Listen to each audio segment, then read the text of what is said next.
guys, thanks for stopping by. Welcome to ASMR. ASMR showcases spine-chilling stories from Reddit. All will be narrated in a soothing ASMR whisper. So let's find a quiet spot, relax, and dive into the world of whispers and chills with these scary stories from Reddit. I used to work maintenance at a small ski lodge up in the Bitterroot Mountains near the Montana-Idaho border. Winters were busy, but summers were dead quiet.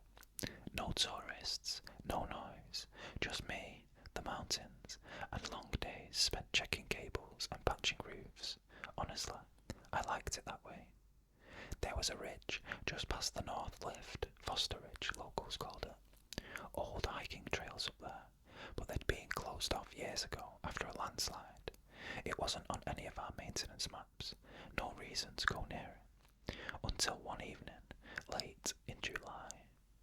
I was shutting down for the night, walking back to the maintenance shed, when I saw something up on the ridge. Bright lights, hovering, perfectly still. Not blinking like aircraft, not moving like a drone, just hanging there. 3 orbs of light in a triangle formation, low to the tree line, totally silent. I stood there for a full minute, just watching. Then the lights blinked out, all at once, gone. The next day, I hiked up to that ridge. I don't know what I was expecting, evidence maybe, but there was nothing. No scorch marks, no flattened brush, except for one thing. A man, standing in the clearing. Or, not standing, more like frozen. His posture was unnatural, stiff, arms slightly lifted like he'd been caught mid-motion. He didn't blink, didn't breathe, he didn't even react when I called out. His clothes were modern, but worn, like he'd been out there for a long time. There was no backpack, no ID, just his expressionless figure rooted in place like a statue. I backed away slowly and radioed the ranger station. By the time someone came up with me an hour later, he was gone. No footprints, no sign of a struggle, just that empty patch of dirt where he'd stood. I didn't sleep well that night. The next time I saw the lights, it was almost 2 weeks later. The same formation, same place, but this time they moved. Not randomly, with purpose. They hovered down toward the ridge and then split, darting in 3 directions, faster than anything I've ever seen. No sound, no trail, just instant acceleration. That was the night I found something waiting outside the lodge. Not a person, not an animal, just a single item on the porch. A hiking boot. Stuffed inside was a piece of paper, blank, except for a series of dots and dashes burned into the page. I don't know Morse code, but I looked it up. It said, "Still here." I quit the next morning and haven't been back to the Foster Ridge since. It was late September, harvest season. I work as a farmhand in southern Illinois, not far from the Ohio River, where the land's mostly flat and the sky stretches wide enough to make you feel small. I've been doing this work for years. I know the shape of the cornfields, the way they breathe with the wind, the rhythm of the bugs chirping at night, the scent of the dirt after a warm day. I know when something's off, and that night, something was off. The foreman asked me to check the east field before I clocked out. Said one of the motion sensors had triggered near the tree line, maybe a deer or a busted fence. It was already past 9. I was tired. I wanted to head home, crack a beer, and call it a night. But I said sure. I drove out in the old company truck, headlights cutting long beams through the corn. Dust kicked up in the wake, floating like mist behind me. The night was still. No wind, no frogs, no rustle of wings, just the thrum of the engine and this feeling. I parked near the edge of the field, where the corn ended and the tree line began, grabbed my flashlight and walked towards the fence. The metal was cold, too cold, the kind of cold that sinks into your fingers, even though the air was still warm. I started walking the perimeter, slow and methodical like always. Every now and then, I'd shine my light across the rows of corn, just to make sure nothing was moving between them. Nothing, not even insects. Then I saw it. At first, I thought it was a scarecrow someone had put up as a prank. A tall, lanky figure standing perfectly still, about 30 feet from the fence line, out in the field. But no one had any reason to put a scarecrow out there, and this thing wasn't on a post. It was standing. It had to be at least 7 feet tall, maybe more. Its arms hung low, almost to its knees. The skin, if that's what it was, looked smooth and pale, like wax that had been left in the sun. And it had no face, no eyes, no mouth, no features at all. Just this blank, almost glowing surface where a face should have been. But somehow, I knew it was looking at me. I whispered hey, more out of reflex than anything else. It didn't move, didn't flinch, just stood there. Then, without lifting its feet, it glided, not walked, not ran. It glided 2 feet closer. No sound, no shifting of corn. It was just closer. My hand started shaking, and the beam of the flashlight trembled with it. I took a step back, and it moved again, closer. It didn't blink, it didn't breathe, but it was closing the distance, slow, silent. I turned and bolted for the truck. I didn't look back. I heard nothing. No footsteps, no crashing through corn, but I felt it. I knew it was behind me. I fumbled the keys, got the door open, slammed it shut, locked it, hit the ignition. The engine whined, but didn't start. Once, twice. On the third try, the dash lights flickered, and the engine sputtered into life. And that's when I saw it again, standing just 10 feet in front of the truck, illuminated in the high beams. Same blank face, same stillness, like it had always been there, like it was waiting. And then it did something I'll never forget. It tilted its head slowly, not like it was curious, but like it was remembering me, like it had seen me before.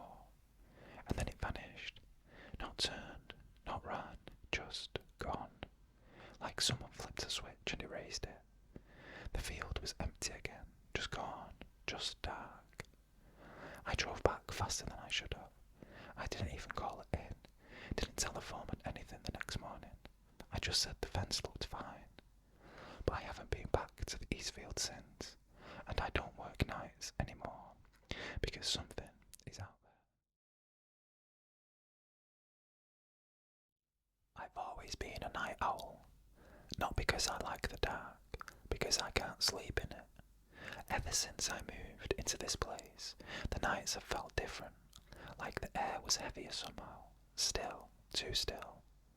It's a single-story house in rural Pennsylvania, surrounded by woods. No neighbours close enough to see your porch light. No cell service unless you stand out by the well. I'd lived there for 6 months when it happened. I remember the exact time because I'd just looked at the clock, 4:17 a.m. The power had flickered, not out completely, just that faint dimming like a brownout. It only lasted a second, but in that second, I wasn't alone. When the lights dipped, the hallway mirror lit up. A reflection, someone or something, was standing in the living room behind me. I spun around fast. Nothing. Empty couch, dark windows, silence. I thought maybe I'd imagined it. Maybe the reflection was just me, distorted. But the next night, the power flickered again. Same time, 4:17. And this time, I was watching. I sat in the armchair with every light in the room turned on. No TV, no phone, just me and the hum of the ceiling fan. When the lights dipped again, the same thing happened. That split-second reflection, but this time it was closer. Standing in the doorway to the kitchen, its face was expressionless, not hidden, just unreadable. Like someone whose features weren't designed to convey anything human. And its head was angled ever so slightly, Not with curiosity, but more like it was listening. When the lights came back fully, it was gone. But something had changed. The salt shaker from the kitchen table was now on the floor, still upright, nothing spilled, just sitting there. The next few nights I stayed awake, and every night at exactly 4:17 a.m. the power would dim, and I'd catch a glimpse, just a flicker, of the figure in different parts of the house. One night in the hallway, another near the back door, sometimes crouched, sometimes standing, always still, always watching. I tried setting up cameras, but every single night, at exactly 4:17, the footage would glitch. Not just static, distorted, frames wrapped like the image was bending in on itself. I had someone come check the power grid. He said everything looked fine. No issues with the lines, the breaker, nothing. But when he walked into the hallway, he stopped cold. He pointed at the wall near the vent and asked, "Did you install that?" I looked. There was a shape burned into the drywall. Not a stain, not a dent, just a subtle discoloration, like something had touched it and left a mark. I hadn't seen it before, but now I noticed more of them. One on the hallway door, another near the closet.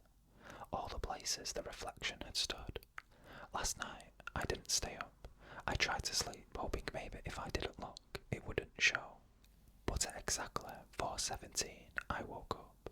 Not from a dream, not from noise, but from the feeling that something was just there. I didn't move, I didn't breathe.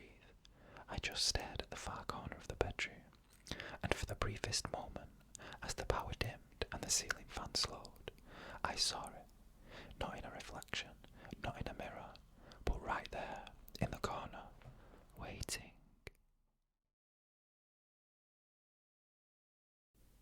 There's a stretch of highway just outside my hometown in Michigan, Byron Road. It cuts through farmland, runs parallel to the train tracks, and dips low enough in spots that you could lose cell signal for a minute or two. I've driven it 100 times, late night drives, heading back from work, or just to clear my head, but I don't drive it anymore, not since the lights. It happened in early spring. The sky was overcast, but the moon still broke through in patches. I'd just dropped my brother off at his place and was heading home. It was past midnight. The road was quiet, empty. No other cars, not even in the distance. I was maybe 5 minutes onto Byron Road when I saw it. A blue light, low, and hovering over the field to my right. Not like a spotlight or a plane. This was steady, smooth. It didn't sway, didn't flicker. I slowed the car down to get a better look. It looked like it was just floating there, maybe 20 feet off the ground. A sphere, maybe the size of a car. It pulsed softly, like it was breathing. I rolled down my window, and that's when everything changed. No sound, no crickets, no hum of the engine, just gone. Like someone muted the entire world. Even the wind stopped. I felt this pressure in my ears, not pain, just wrong. Like I'd stepped into a room with different air. The light moved. It didn't fly. It shifted from the right side of the road to directly above my car. I leaned out, trying to see it through the windshield, but I couldn't move my head. My hands were locked to the wheel. My legs wouldn't respond. I wasn't frozen from fear. I was just held. Everything went white. No tunnel, no flashing lights, just a blank, blinding white. And then I blinked, and I was pulled off to the side of the road, car still idling, radio static hissing, and 2 hours had passed. I checked my watch, 1:12 a.m., but my phone said 3:19. I sat there, trying to understand how 2 hours had disappeared in the blink of an eye. I had a strange taste in my mouth, metallic, like blood, and my shirt was buttoned wrong. That's what really got me, the little details. The top button was fastened, but the middle two were open. I never buttoned the top, and I never unfastened the middle. I went straight home, locked the door, and didn't a second that night. I didn't tell anyone at first. Then, things started to get worse. Over the next week, I started waking up at exactly 3:19 every night, always with a headache, always sweating. Sometimes I'd wake up standing by the back door, not even remembering getting out of bed. One night, I found dirt on the soles of my feet. I haven't driven Byron Road since. I don't even like hearing the name, and every now and then, on cloudy nights, I catch a flicker of blue light out in the distance. I don't know what happened during those 2 missing hours, but something was done to me, and I think whatever it was, it's not over. I was 17 when it happened, living on my uncle's ranch. Small place, barely a few buildings, mostly cattle pasture and pine-covered hills. It was supposed to be a normal weekend. No school, no chores, just me and my cousin Mason camping out by the lower field. We had a little tent set up near the tree line, a fire going, couple cans of warm root beer. We weren't even talking when it started. The whole field lit up, not like lightning, it didn't flash. It held this steady, blue-white glow that made everything look flat and wrong, like we were inside a giant freezer. The cows scattered all at once. No sound, no lowing, no hooves, just instant panic. They moved like they'd all been given the same command. Then the fire went out. No wind, no noise, just silence. And the light above us pouring down. Mason stood up first. I remember how pale his face looked in that glow. He didn't say anything, just pointed straight up. I looked, and above the trees, maybe 30 feet off the ground, was a shape, not circular, more like a stretched diamond, metallic, silent, not spinning, not tilting, just there. I remember my mouth going dry. Every instinct I had was telling me to run, but my body wouldn't move. It was like we'd been pinned in place, and then there were figures, not on the ground, in the light, not standing either, more like suspended. It's hard to explain. They didn't dangle, but they weren't holding themselves up. They were just there. Their suits, or whatever they were wearing, reflected the light in this weird way, like liquid foil. I couldn't make out details, just the impression of arms, a head, and a long, narrow body. One of them turned. I swear it turned to look at us, even though I couldn't see a face. Then the light shifted. It got brighter, painful, like it was going straight through my eyes. I covered my face, and that's the last thing I remember. We woke up hours later, back inside the tent, zipped up, shoes on, firewood stacked neatly beside us like it hadn't been touched, except the fire pit was full of ash, hours worth, and the cows were gone. The whole herd had wandered clear out of the lower pasture. Some were found over a mile up the ridge, huddled together like they'd been driven uphill. Mason and I didn't say much. We packed up and walked back to the house in silence. Later, I checked my watch. It was dead, and so was his. We asked Uncle Jim what time it was. He said it was just past noon. But the last thing I remember was around 9:45 p.m. We lost over 14 hours. We never told anyone, not really. But a week later, Mason showed me something on the back of his leg just above his calf. A thin, straight scar he'd never had before. I had one too. Same spot, same shape, like something small had been inserted and sealed perfectly. We don't talk about it anymore, but sometimes, when I can't sleep, I get this pressure behind my eyes, like I'm being looked at from above. I used to work night security at a hydroelectric station tucked into a wooded part of Oregon, about 30 miles from any real town. The facility itself wasn't much, just a few control rooms, some outbuildings, and a long concrete wall holding back the river's flow. But the pay was decent, and the quiet suited me. No tourists, no co-workers breathing down my neck, just the low hum of the turbines and the occasional hoot of an owl out in the trees. 2 a.m. I was doing my usual perimeter check, headlamp on, clipboard in hand. I always made my way down to the far side of the fence where the woods got thick and the floodlights barely reached. That's when I saw someone standing near the east gate. At first, I thought it was another guard, maybe the guy from the next shift showing up early. But we never switched off down here. We're solo, always. The man didn't move when I called out, just stood there, facing the gate.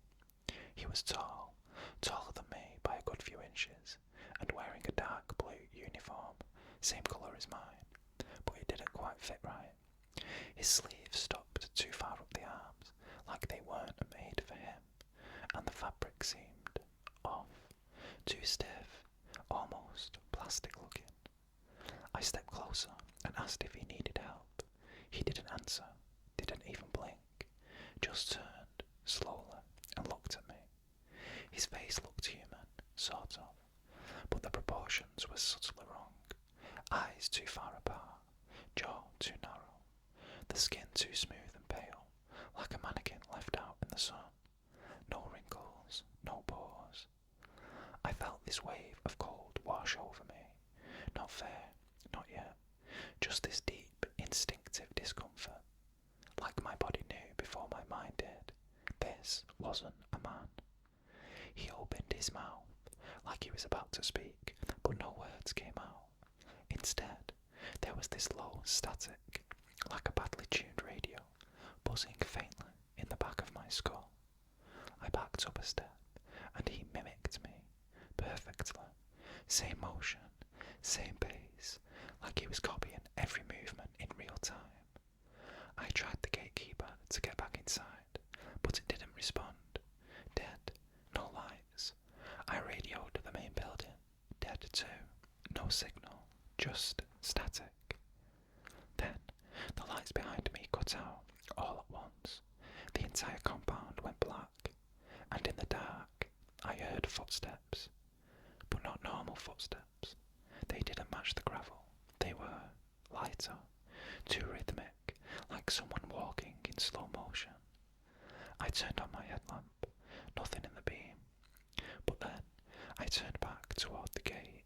He was closer, and his face had changed. Same general shape, but the eyes were now fully black. No iris, just wet, gleaming voids where eyes should have been. And his mouth, it was smiling, too wide, too straight. Not a human smile, a copy of a smile, like something trying to pass. I don't remember running, but I remember making it to the emergency stairwell and slamming the door behind me. I stayed there until dawn. Radio came back online at 6:01 a.m. Power returned like nothing had ever happened. The cameras, the ones facing the east gate, blacked out from 1:57 to 2:49 a.m. I gave notice 2 days later. I don't know if he or it was ever inside, but I know this. There's something out there trying to blend in, and it's getting better at it.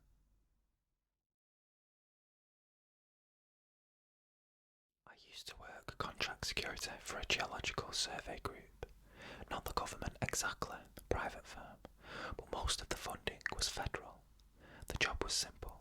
Monitor a perimeter out in the Utah desert, keep watch over a field site known as Station Bunker 6. It wasn't actually a bunker, not in the traditional sense. It was more like a reinforced observation post built into the side of a dry wash. Remote, no roads. We had to helicopter in supplies twice a month. They told us we were monitoring seismic readings, tracking subterranean tremors and pressure anomalies. But here's the thing, we weren't alone out there. There were 2 other men in the underground section of the site. We were never told their names, never allowed to speak to them. They came up once every 3 days, always at the same time, always together. Tall, pale, clean uniforms, no insignia, and they never made eye contact, not once. Then, one evening, just before the shift change, everything went sideways. The sensors started going off, one after the other. We thought it was a quake at first, but the shaking wasn't natural. It didn't roll or rumble. It pulsed, like something was rising up from below. We ran diagnostics. Nothing made sense. All the instruments were lagging. Readings scrambled like magnets had been dragged across the boards. Then, one of the men from below came up early, alone. He walked right past me and went straight into the surface observation room. I followed. He was standing in the middle of the room, not facing me, just staring at one of the monitors. The screen was blank, and then, I swear, he turned without moving his feet, just pivoted smoothly, like his body didn't need to work the way ours does. He looked at me, first time any of them ever did, and in a completely flat voice he said, "Seal the doors. No one else comes in." I didn't move. He stepped closer and said it again, slower this time. "Seal the doors." Then the second man came up, but this one looked off. He was soaking wet, his uniform, his boots, everything dripping. But it hadn't rained in weeks, and in the middle of the desert, there's no water anywhere near the site. He didn't say a word, just stood there, water puddling beneath him. I sealed the doors like they said, and for the next 6 hours I sat alone in the communications room while alarms blinked silently and the ground vibrated like a heartbeat.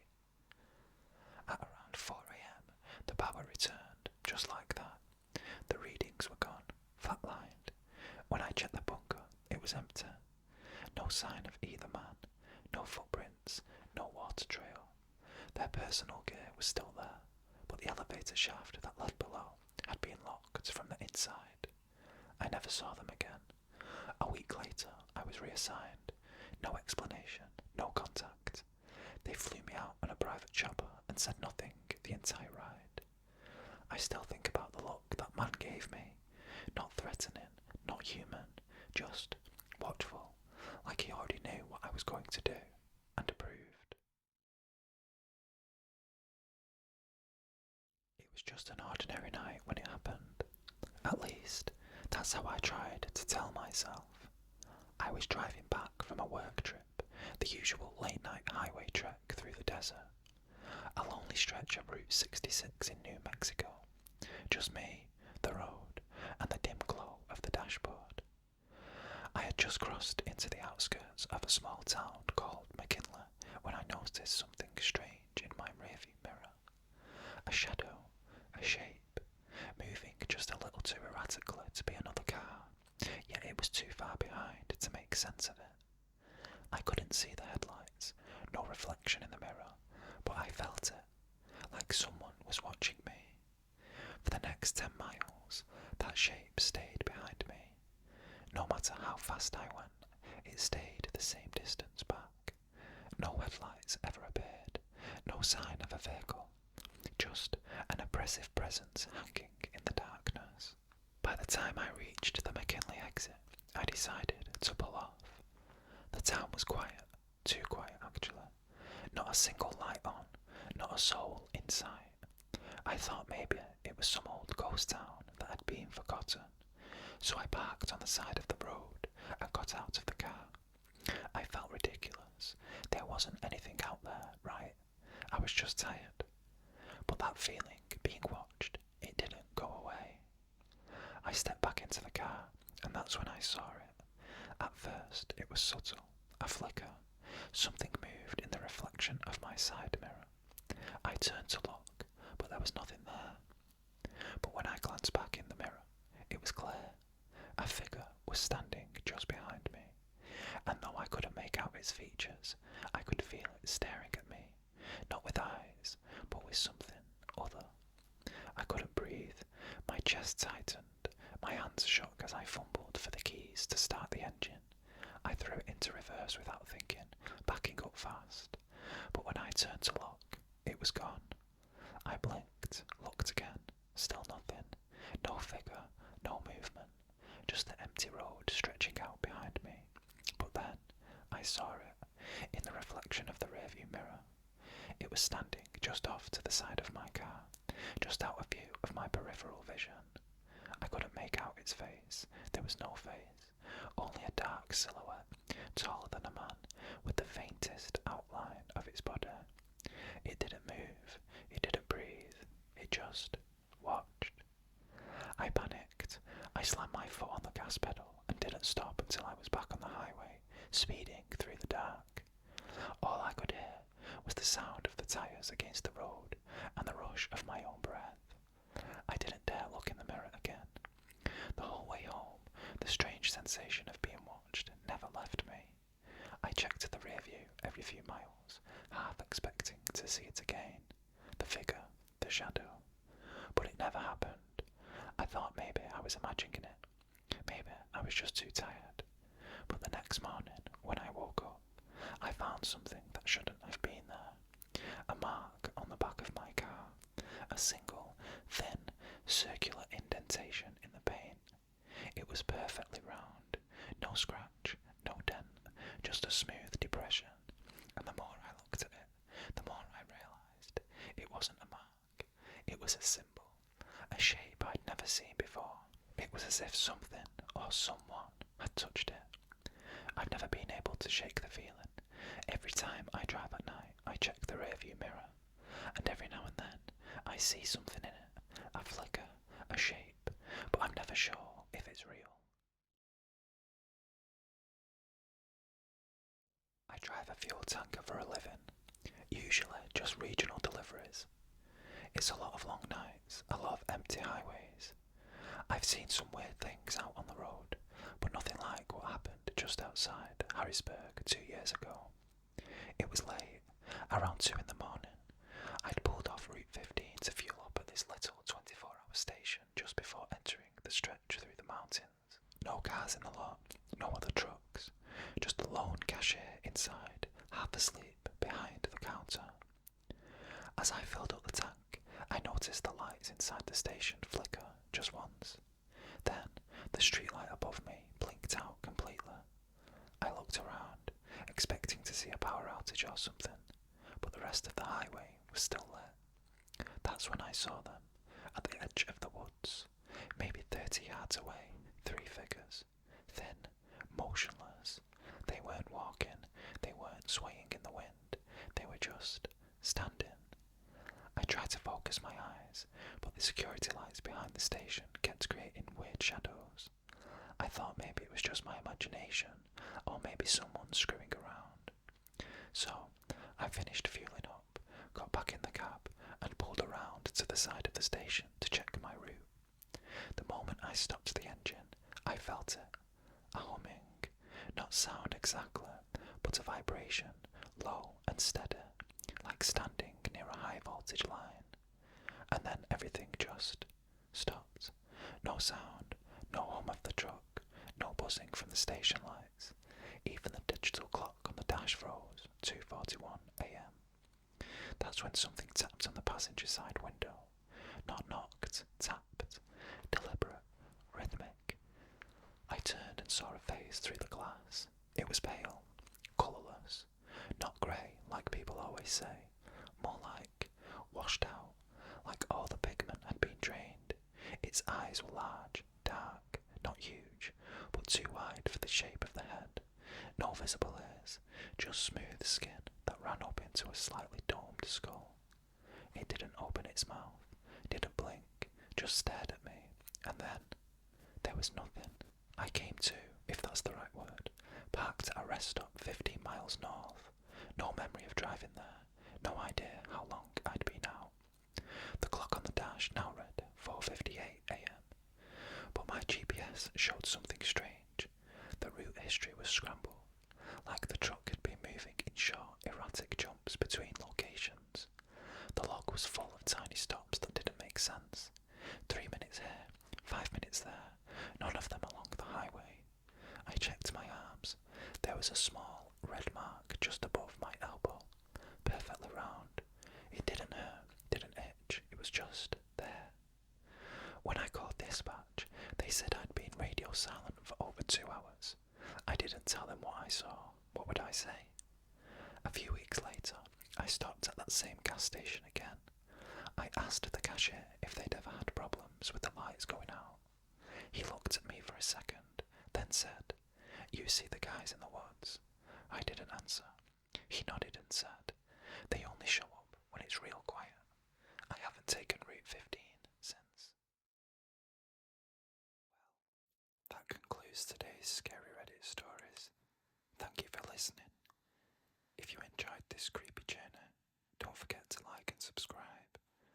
Please also leave your own spooky experiences below in the comments. Who knows, I could add it to the next video, which would be amazing. Until next time,